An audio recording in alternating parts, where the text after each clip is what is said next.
Welcome Trinidad and Tobago to our News 4 report, a product of the Government Information Services Limited and the Ministry of Communications. I'm Nicola Barreto. Let's take a look at the headlines.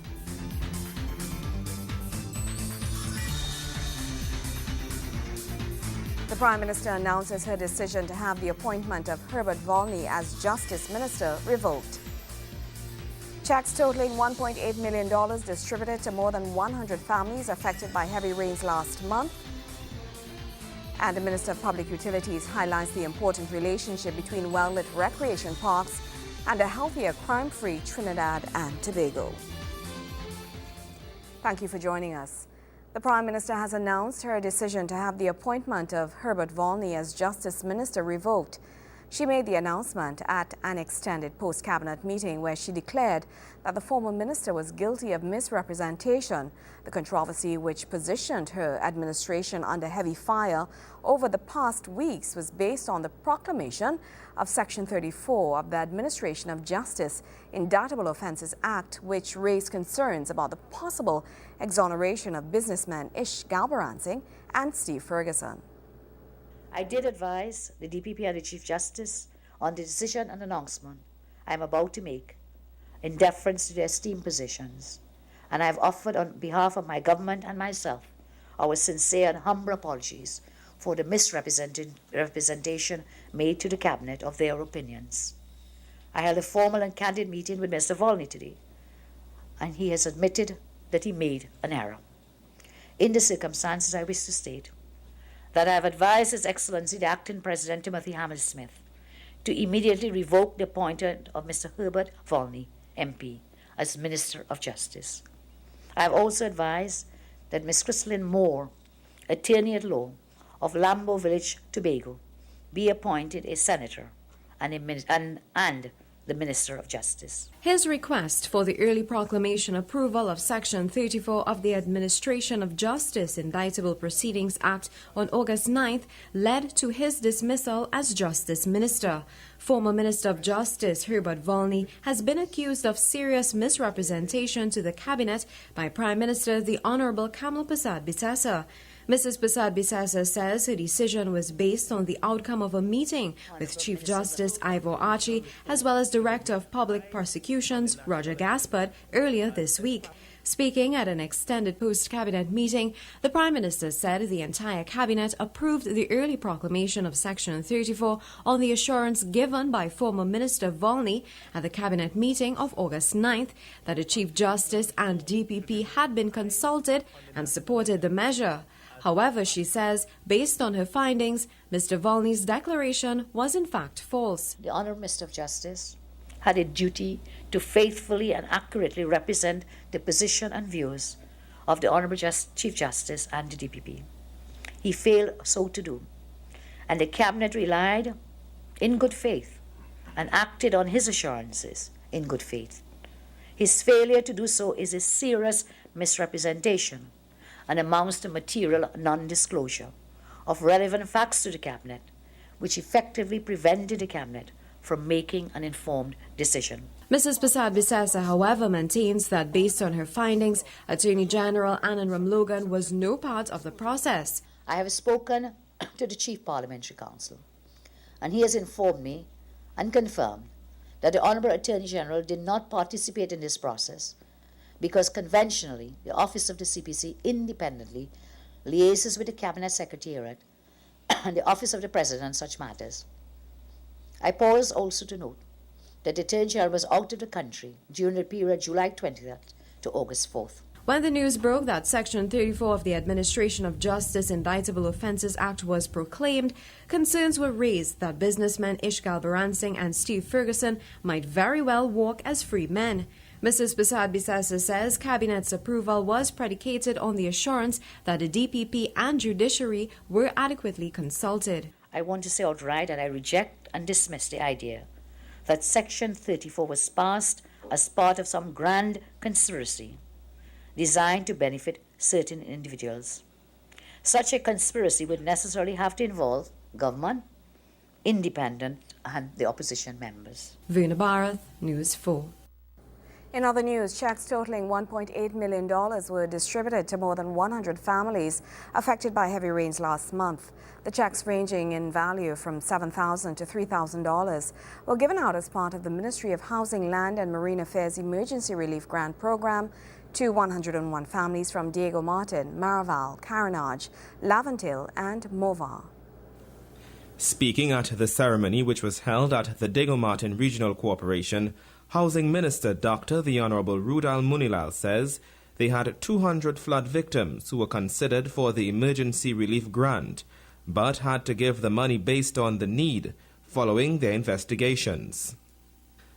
The Emergency Shelter Relief Fund is an integral part of government's housing policy, established to bring about short-term relief to those who have experienced sudden, unanticipated and unavoidable emergencies arising from disasters which have rendered their homes uninhabitable.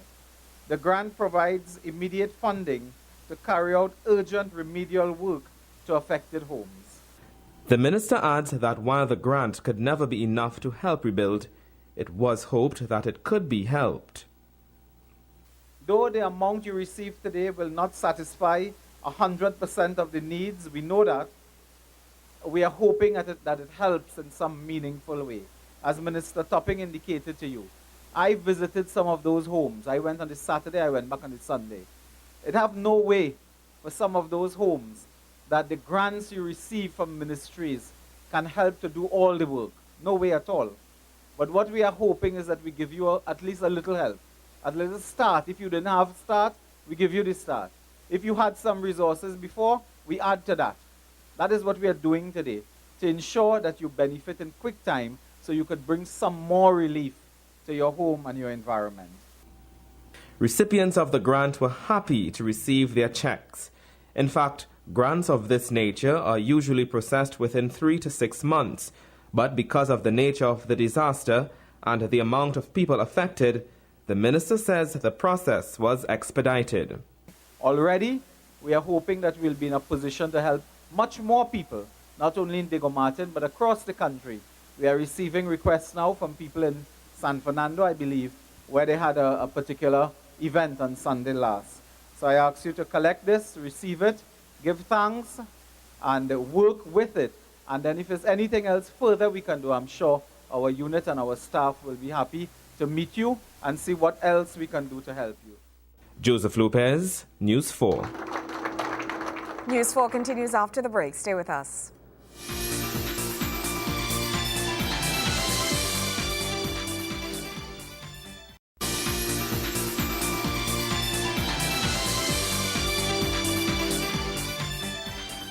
Welcome back. Minister of Public Utilities, the Honorable Nizam Bash, is highlighting the important relationship between well-lit recreation parks and a healthier, crime-free Trinidad and Tobago. He made the connection while speaking at the installation of lights at the Pascal Recreation Ground on Moncoko Road in Maraval. While we ultimately must be prudent about the dollars and cents behind all of our business affairs, and the Ministry of Public Utilities, through our public sector investment program, has put an estimated $570,000 into this particular project. We are more concerned with the community value and the contribution it makes towards enriching families and making our nation a better place.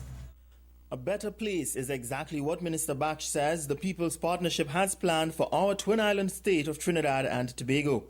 The Public Utilities Ministry was responsible for the installation of the lights at the Pascal Recreation Ground as part of its National Public Lighting Program. Member of Parliament for the area, Colm Imber, was also on hand to recognize the efforts of the ministry in ensuring the residents of Maraval were able to make full use of the recreation ground. Addressing residents, Minister Bax reveals that since the implementation of the lighting program, many sporting organizations have applied to have their grounds lit. He says this has made the government to realize the overall importance of the National Public Lighting Program. I would like to emphasize that the recreation ground illumination program is spreading like wildfire in our country. Since it was introduced through the provision of the National Social Development Program, it has accelerated tremendously. Subsequent to its launching, a large number of requests from sports clubs and community organizations have been made to have their recreation grounds equipped with lighting facilities. Against this background, government decided that the illumination of recreation grounds was very important, not only for the sporting activities which it enhanced, but for the overall health of citizens. Minister Baksh explains how the well-lit recreation grounds could positively affect the health of citizens. I want to emphasize that this illumination program must be tied in very closely with certain health policies advocated by my colleague, Honorable Fuad Khan, Minister of Health.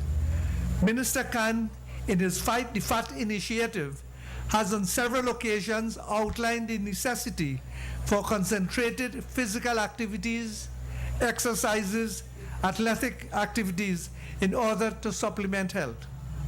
These facilities must be regarded as venues where citizens would come on a routine basis to engage in physical exercise to maintain their healthy bodies. A healthy body yields a healthy mind. The Public Utilities Minister insists that the National Public Lighting Program can also have a trickle-down effect on crime. He suggests it does more than just provide a sense of safety for persons using the facilities at night. He explains it also serves to provide an avenue for young persons so that they can avoid being caught in illegal activities.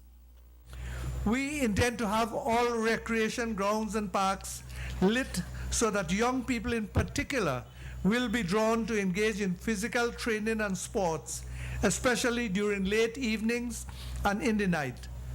Honorable Jack Warner is advocating that young people should engage in different forms of night sporting activities so that they can avoid the influence towards criminal activities. I support Mr. Warner fully in his initiative to organize night sports for the young people of the country. Gregory McBurney, News 4. Soon enough, citizens of Trinidad and Tobago will be able to file their tax documents online. This is the hope being expressed by the chairman of the Trinidad and Tobago Tax Appeal Board, Mr. Anthony Gafour. The Tax Appeal Board has held its ceremonial first sitting of the 2012-2013 law term. The board reconvened recently after being temporarily inactive for 3 years. Speaking in an exclusive interview with News 4, Chairman of the board, Anthony Gafour, explains the 47-year-old institution is hoping to cement its place in the region as the importance of the board grows. He adds that there is a need for all tax bodies in the region to come together and hold mutual dialogue on tax laws throughout the Caribbean region. This, he believes, is necessary if the region is to embrace and take full advantage of a single market economy. The need to bring together jurists and administrators from throughout the region in a symposium. We feel that there is insufficient dialogue going on within the region, and if we consider that we're working towards realizing a single market and economy, we think it's absolutely critical that we learn more about our counterparts throughout the Commonwealth Caribbean instead of just looking to courts further afield in the rest of the Commonwealth, such as in Australia, New Zealand, and in the UK. Mr. Gafour is also expressing the belief that the Tax Appeal Board will reap the benefits of modern technology in due course. He says there is the expectation that procedures will be streamlined so that taxpayers can file their documents electronically. The chairman indicates this is part of the board's commitment to extending itself to citizens anywhere and anytime. We are here to serve you above and beyond all, and that our doors are always open to any inquiries that you may have. One thing that we do expect is going to happen in the future is that we will have our website up and running and also an app so that it will be accessible. You will be able to access the court services wherever you are. Gregory McBurney, News 4. Sport is up right after the break. Stay with us.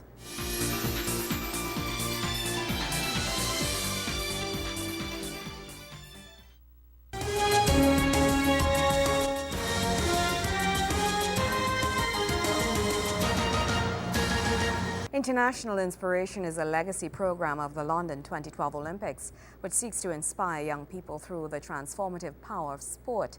The British High Commission hosted a reception to showcase the achievements of the program. and also to honor the Trinidad and Tobago athletes who attended the London 2012 Olympic Games. Wayne Cunningham has more from the breakfast meeting. The London 2012 International Inspiration Program has reached 12 million children in 20 countries, including many in Trinidad and Tobago, with one of the partner schools being Toko Secondary School, the alma mater of gold medalist Keyshawn Walker. Director of the program, Ms. Debbie Lai, told us more. We are enriching young people's lives both by giving them the opportunity to enjoy more physical education and sport in their primary schools, but also to realise their ability as leaders in sport, and also to reach out to children with disabilities through inclusive sport and by helping the Paralympic Committee to run Paralympic school days. International Inspiration as a programme started in 2007 and it's due to run till 2014, but the countries roll on and roll off. So Trinidad actually started in 2009, round about the time that Joggum was hosted here, and so it's a 3-year programme. The activity that we put in will be from the UK. Will be finishing around about the end of this year, but we hope that we've planted lots of seeds that will blossom.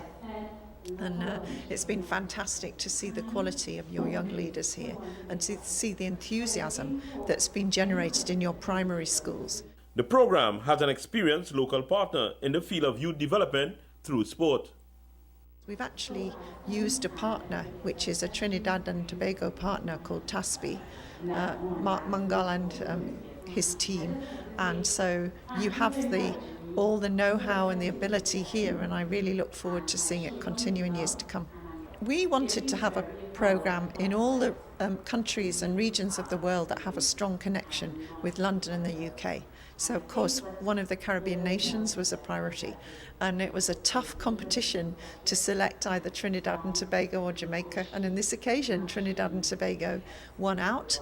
And I think that was partly because there was a real desire to have the programme here. We have UNICEF and the British Council who both said this would be a great place to work. And there was a clear demand for, particularly with your primary schools, to get those skills. And of course you had the expert partner in TASPI based in Trinidad too. The Honourable Anil Roberts, Minister of Sport, is pleased with the programme and indicated that the government's initiatives are underway as well. So I'm very happy to see that we have trained in over 27 schools. It's amazing. My father's from Tobago, so I don't mind that 14 schools in the lower level in Tobago and 13 in Trinidad. That's all right. That we have this cadre of people that have been trained and are ready to coach, inverted commas, motor skills at the right growth and maturational stages of our children's development. Because as you would have heard when we were rewarding all of the Olympians recently, I think it was just about 8 or 9 days ago, the Honorable Prime Minister in a speech spoke about the NEST program, the National Excellence in Sport for Trinidad and Tobago, of which the base program will be to ensure that at early childhood centers across Trinidad and Tobago, that they will be qualified, certified coaches, physical education teachers who understand motor skills, understand to keep it fun, yes, but fun with a purpose. And we will be able to identify talent early on. Then we'll place in every primary school a certified coach. Wayne Cunningham, News 4 Sports. News 4 continues after the break.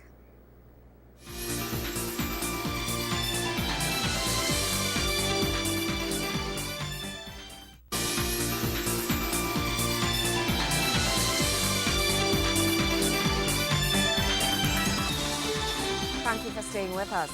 Minister of the People and Social Development, Dr. the Honourable Glenn Ramadasing, says that action was being taken to protect the elderly against crime. This as he spoke during the opening of the Senior Citizens Parliament at the Signature Hall in Londonville. Speaking at the second sitting of the Senior Citizens Parliament, Dr. Ramadasing says 77,000 elderly persons would benefit within the next 2 to 3 months from the direct deposit program. That program was a very onerous task. We had to interview 77,000 applicants, go through the applications, check the information, again to prevent elderly abuse, because the other persons may have signed the form and given the information. And we are now double checking so that within the next 2 months, 2 to 3 months, we'll be able to bring on the first stream of direct deposit clients. He adds pensioners would soon no longer have to form long lines at banks, but can receive their money through a bank of their choice. Minister Ramadar Singh says he also observes a trend in the newspapers that is very disturbing: the attack of violence perpetrated against our pensioners. This elderly abuse, he says, is frightening and disturbing. We have an open line at the ministry, 800-4PPL, for persons to call and report any sign or symptom of elderly abuse. And therefore, we hope that persons will call in, give us this information, and we partner with the police to intervene and give assistance to our elderly. Dr. Ramadar Singh adds that very soon they will eliminate the need for a life certificate and exercise that requires elderly persons 65 and older to visit social welfare offices to sign a certificate to prove they are alive so they can receive their pension. They have to go to the social welfare offices and wait for hours to prove that they are alive. That is too much penalty for being alive. And therefore we want to get rid of the life certificate so that a social welfare officer can go to the person's home, take a photo, take a thumbprint, and let them sign that they are alive, instead of having them to go through all of that hustle and bustle every year. And if they get in a little NIB, it's 2 places they have to go for the year to prove that they are alive. We have the technology now that we can apply to make persons' lives easier. He says a social welfare officer will visit the homes of the elderly, differently able, or physically challenged persons to prove that they are alive by means of photograph images or thumbprints. Joseph Lopez, News 4. As we wrap up this year, members of Ile Jose Notura Meiji Orisha Baptist Faith hosted their annual Osun Festival 2012. The Osun Festival is held in honor of the river goddess Oshun, an important Yoruba deity. The week-long festival includes ceremonies where priests seek protection for their local communities through gifts and sacrifices to the goddess. The festival opened on Monday, September 10th, 2012 at 22 Church Street, Maturita Triangle, Maturita Village in Arima. Yeye Agbamula, a leader in the church, says the festival pays respect to ancestors of the faith and strives to recognize the reason for happiness and joy in our lives. She also explains the importance of the festival to members of the Orisha faith. Our festival is celebrating Oshun, the goddess Oshun, the goddess of love, the goddess of sensuality, the goddess of sexuality, our happiness, our joy, the mother of fertility. Yeye Oshun is the happiness, the joy in each of our lives. Yeye Oshun represents the river, water that is our friend. Water is not enemy to either of us.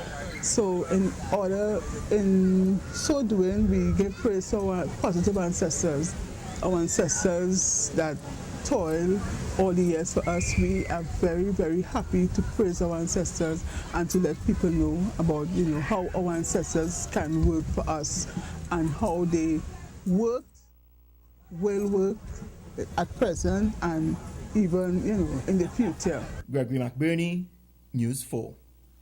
Well, that's how we wrap up this edition of our News 4 report, a product of the Government Information Services Limited and the Ministry of Communications. I'm Nicola Barreto. Thank you so much for joining us.